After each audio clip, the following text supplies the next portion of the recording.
Hello everyone, welcome to my channel Online Biology Tutorials. We are done with replication in the previous videos and there are two videos which have been recorded. Now in this video we are going to study the differences between the leading and lagging strand. So it will be more clearer to you if you will see both the videos on replication.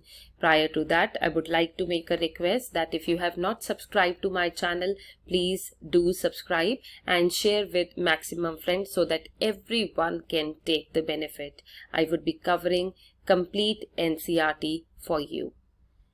Now let's get started with our topic. That's the difference between the leading and the lagging strand. I have made a diagram of replication fork again. You can see that the strands in blue, they are being depicting the template strands or the old strands. Newly synthesized strands are your leading strand, and this one I think it is getting hidden. This strand actually here, it is the lagging strand. Okay, so this is our lagging strand. Make sure you label it correctly because otherwise it will lead to marks deduction.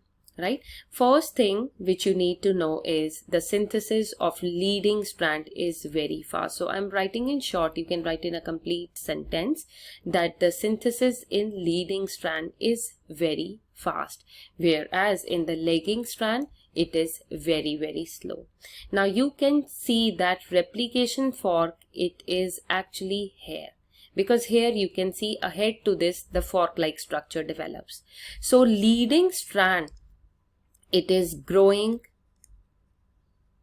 in the direction, because leading strand is this way, right? So leading strand is growing in the direction of replication fork.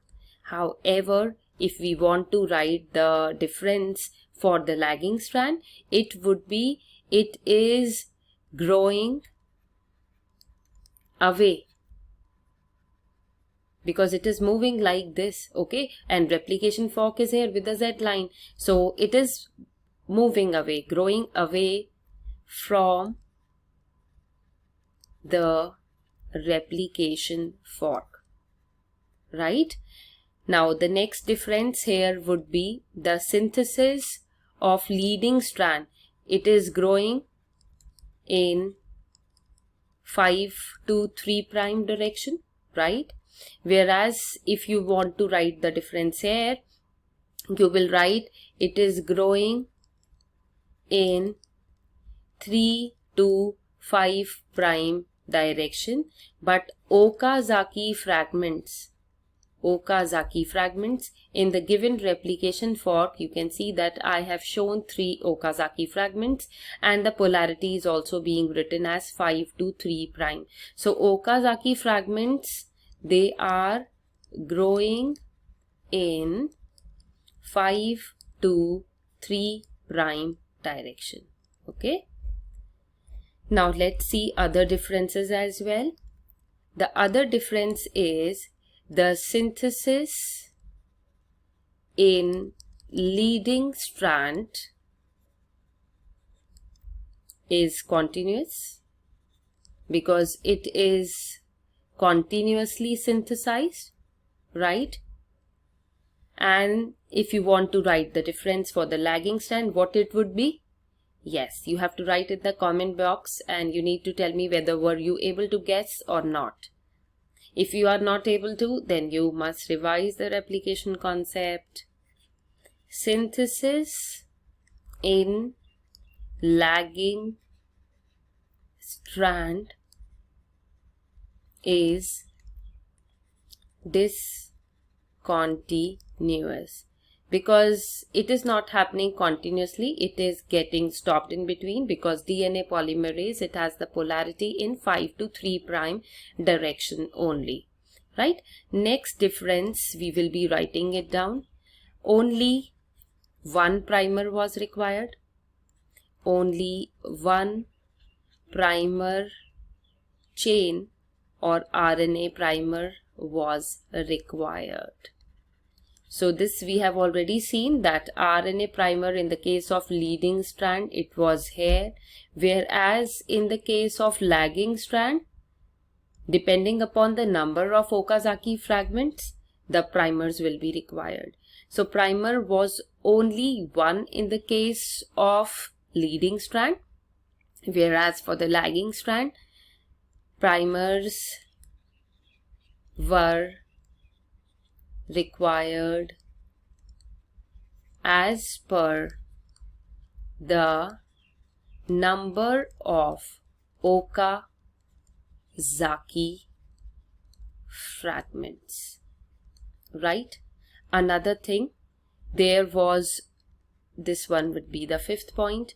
So another thing, there was no role of ligase in the case of leading strand because the synthesis was continuous, right? So next difference will be ligase was not required, okay? Whereas in the case of lagging strand, ligase was required to seal the nicks.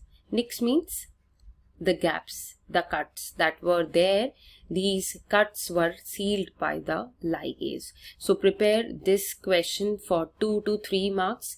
Depending upon the marks composition, you can decrease the number of points. For example, if they are asking you for 2 marks, you can write in 4 points. That will be enough.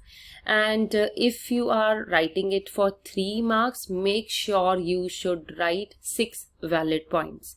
Again, I say in such type of questions, the differentiation points are very, very important along with the diagram. So if you want, because you know examiners, they don't have much time to go into the text.